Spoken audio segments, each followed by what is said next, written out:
Welcome back to Pete's Garage. If you are a current subscriber, I appreciate it and welcome back. If you haven't subscribed yet, make sure you hit the subscribe button down below to continue watching this series. And there's a whole bunch of other projects that I have planned in the works. So make sure you hit that subscribe button. I would greatly appreciate it, and I appreciate you watching. Hopefully we can all learn something here. So far, we've gotten the diff ready to go in the vehicle. And next thing we have to do is we have to get the drive shaft ready so to get the U-joint put on there. And then we're going to get the diff installed in the vehicle, bolted up, and have the Caltracs put on. Without further ado, let's get dirty. My name is Pete, and welcome to my garage.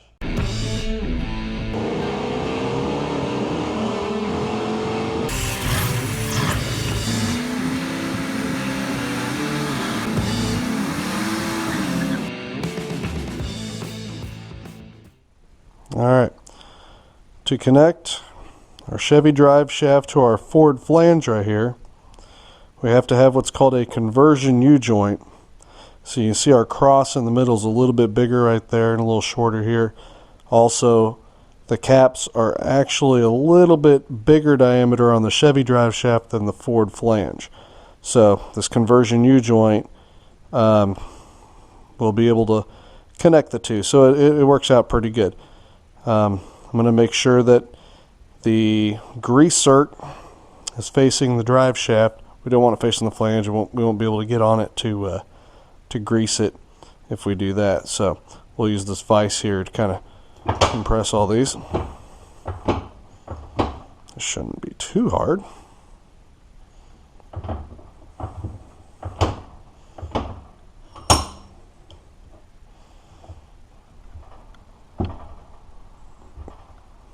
I just need to make sure that as this goes in, that this cross actually goes into the needle bearings right there.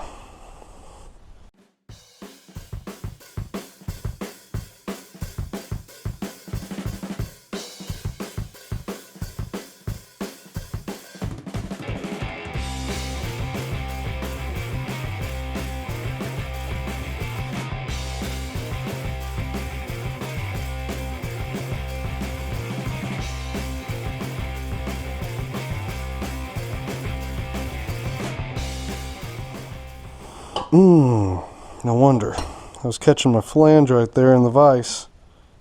I was like, man, I can't get that to go any tighter. What an idiot. Keep my flange out of the vise. I was like, man, that thing's getting really tough to turn.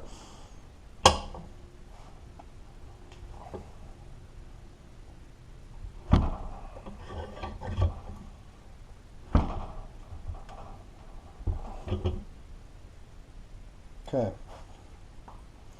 You can see it's not all the way seated here. These actually have to go in further because there's clips on the inside, so I have to get a socket that fits that to push it in further. You can see they actually painted this flange. You can see it's such a tight fit that the paint's coming off in there, which I'm not a huge fan of, but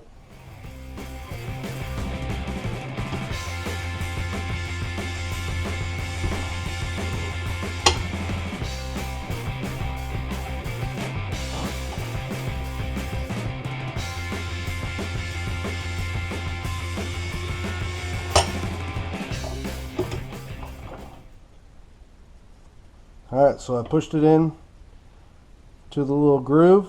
I'm going to end up sticking a clip in there. Then I push this one in past the groove, and then I center it, and it should be able to move freely. Shaft side. So this is going to have, on this side, it's going to have a clip that goes in the end like that keeps it from pushing out. And then on the drive shaft side, it actually has, the groove on the inside that goes on the inside part, a different style clip. So, two different styles of U-joints all in the same thing. That's why they call it the conversion U-joint. So I'll stick that in there.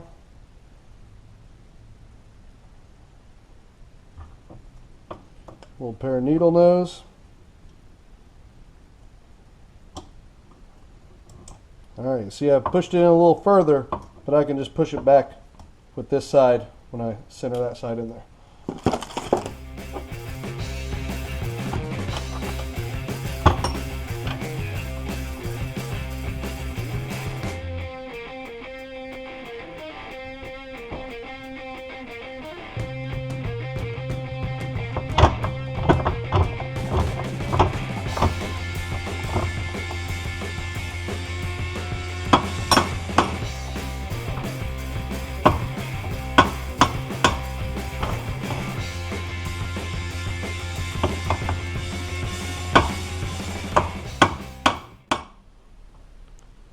so I now have the S10 drive shaft with the Ford 8.8 flange and a conversion U-joint installed.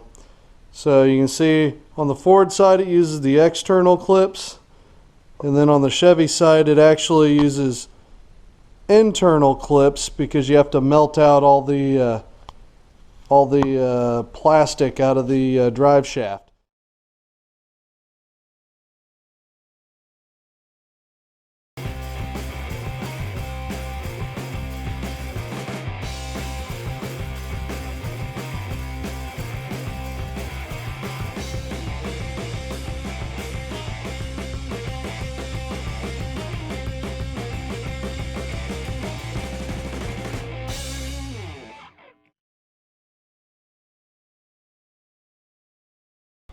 Okay, we're sitting on the pins right there.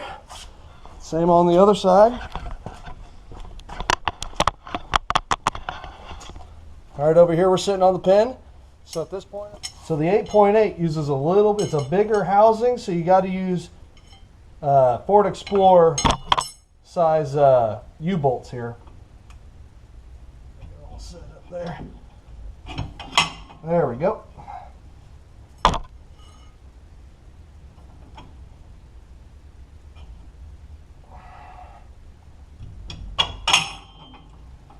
Okay. Now I'm going to have to get the Caltracs bottom part and put it on there to lift this up and everything and hold it together. Alright, so the Caltracs piece right here, the bottom mount, it's got a shock mount back here, and then it's got the part for our adjustable rod for the front, but this will go underneath like this. Hopefully the holes line up with this, but I'm not sure because these are set up for an S10 size and not an 8.8 Ford. But what do you know? I think it fits like a glove.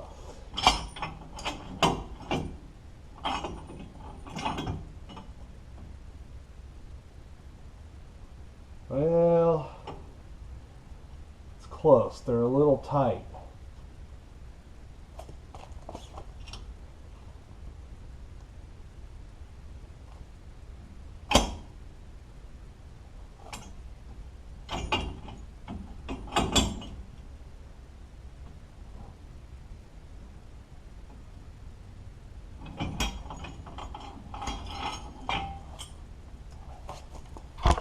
Okay, so what's going on is the difference from this pin is wider on this Ford, so I actually have to make these holes just a little bit wider since it's wanting to pinch the bolts in. So I got to get my grinder out and make it just a little bit bigger over here on this side. This side actually looks pretty good. I think we're good there.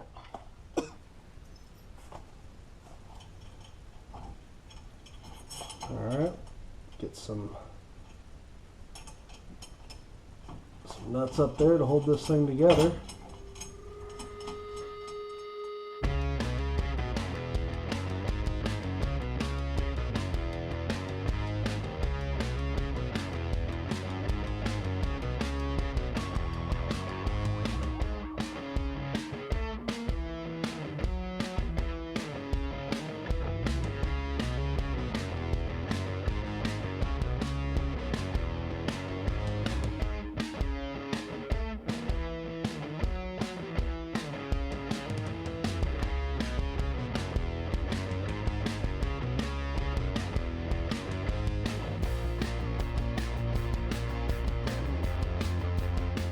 Okay, so now this thing's held down. It's clamped down. It's not tight, but it's held down enough to where whenever I put a jack under there to lift all this up, it's not going to all flop around. I just got to go do the same thing to the other side, and we'll be in business.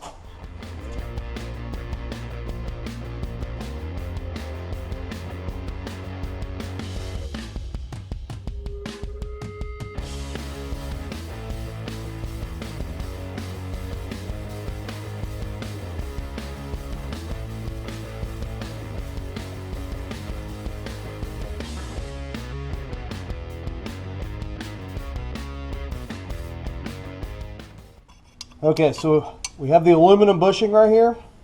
I'm going to lube up this sleeve, but this sleeve also fits perfectly in this part of the Caltracs bracket. So what I have to do is I have to make sure I lube it up real good on the outside, and first I have to slide this bracket over.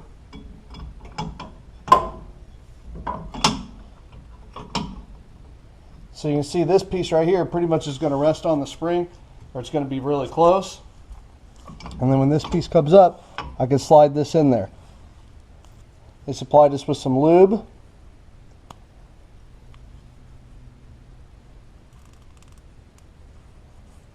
And we don't want this seizing in that aluminum bushing. That'd be really bad.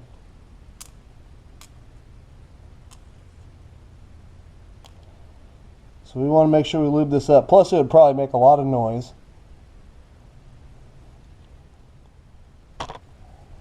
Alright, it's all lubed up.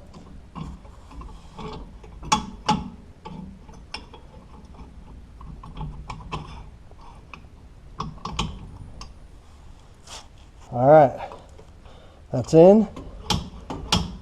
Alright, now that's going to have to get pushed up into there, and then I can get the bolt in there. I'm going to also put anti-seize all over the bolt so it doesn't seize to the inside of this bushing. That'd be bad. And before I push that up, I'm going to go do the same thing to the other side.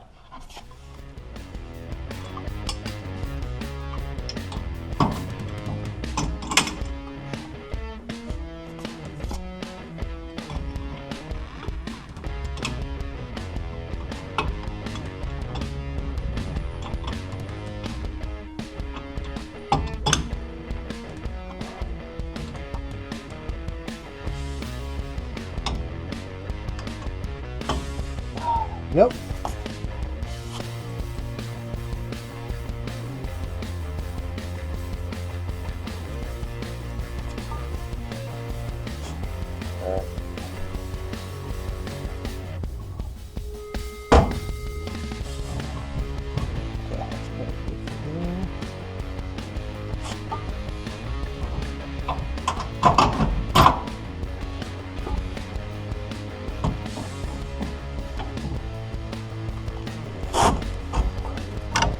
Aha. All right.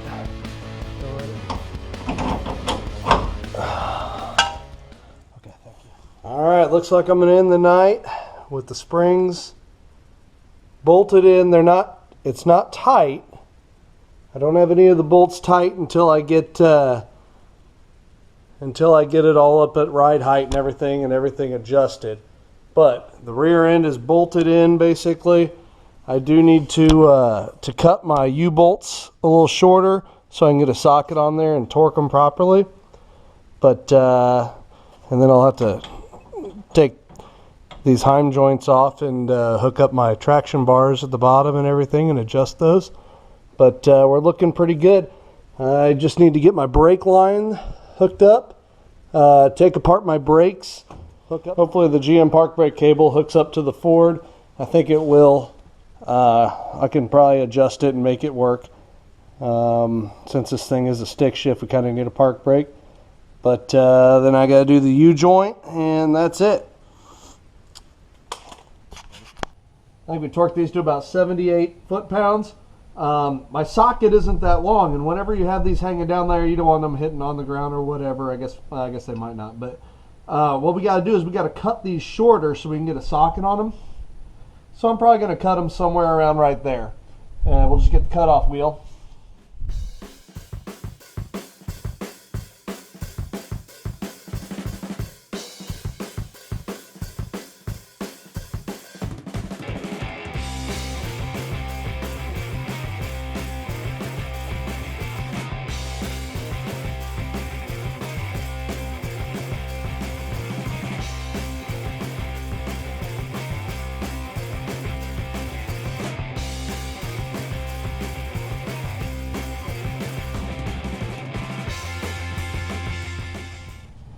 All right, and these are going to get torqued to 73 foot-pounds.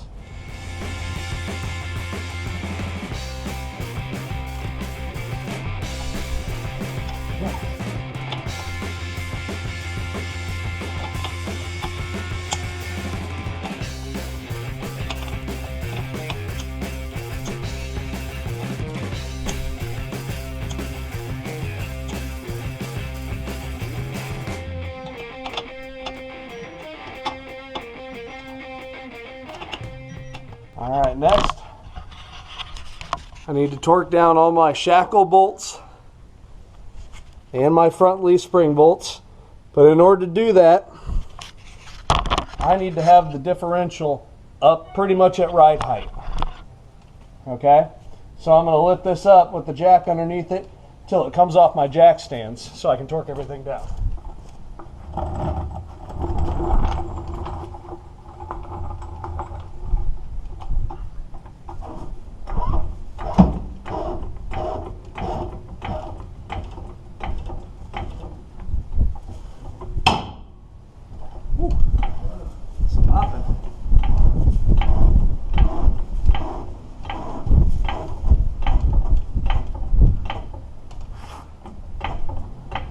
All the weight on the rear axle here. Alright, so I'm up off the jack stands. So now I can torque all my bolts.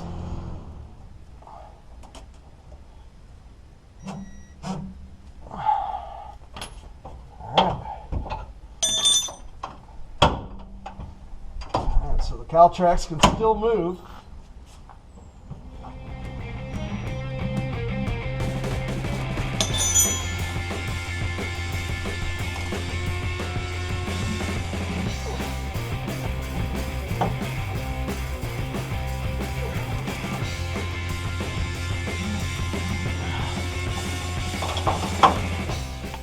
As you can see, I now put the leaf spring bolt in this way so I didn't have to move the gas tank.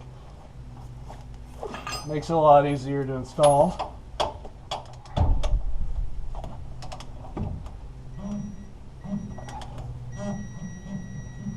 Okay. Now I'll tighten up the shocks. These are, I believe, 73 foot-pounds. Actually 67 according to GM.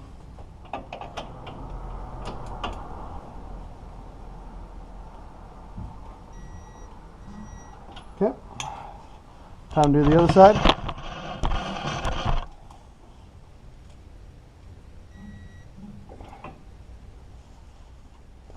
Alright, the next thing I need to do is get this bar connected from the front there to the rear. And then once I get that in and adjusted, or get it in close, then I can torque these things down. Actually, those are torqued, but not this one. Because this one I got to take it off to screw it into this side. But before I do that, put a dab of anti-seize on here so this makes for easy adjustments. So, this one being reverse thread, go on this side. Yeah, see that's threading in. I feel like I'm unscrewing it, but it's going in.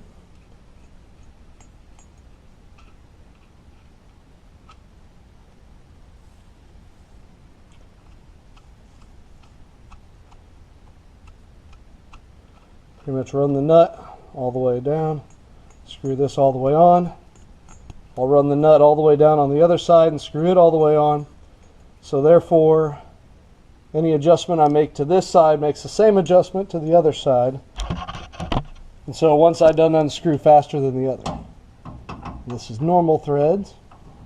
You can see there's a hex right there, so we can adjust this with a wrench whenever it's under its own weight and everything.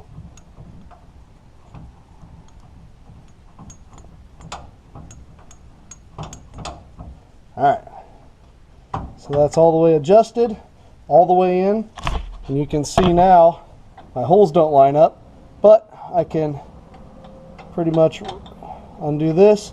It'll undo it on both sides until it lines up. I can get my bolt in.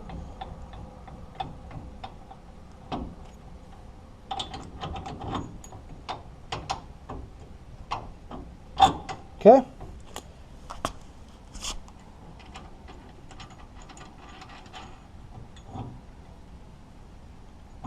Lock nut on.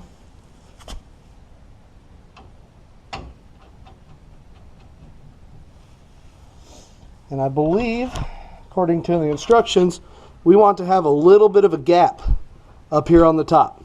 So I'm going to adjust this a little bit looser. So I got to tighten this basically. As I tighten it, oh no, it preloads it. So if I loosen it, see how it comes up? Alright, I got a little bit of a gap there. I think that's about right off the bat. It'll be good enough for a preliminary adjustment.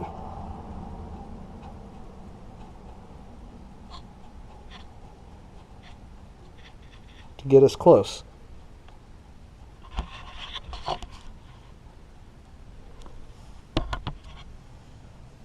I can't forget to tighten these.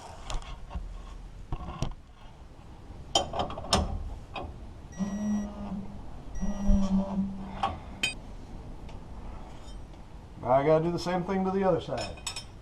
We have performed a lot of work so far, and we are in the home stretch. So stay tuned for the next episode where we're gonna get the final finishing touches done and finally be able to drive this S10 under its own power. Next time we're gonna make sure we get the brake lines done. We're gonna get the brake cables done. And we're gonna go for another burnout. We're gonna see if we can do this, because the last time, if you can remember, back in episode 1, was pretty ugly. So thanks for watching. Make sure you like and subscribe, and we'll see you next time on Pete's Garage. Thank you.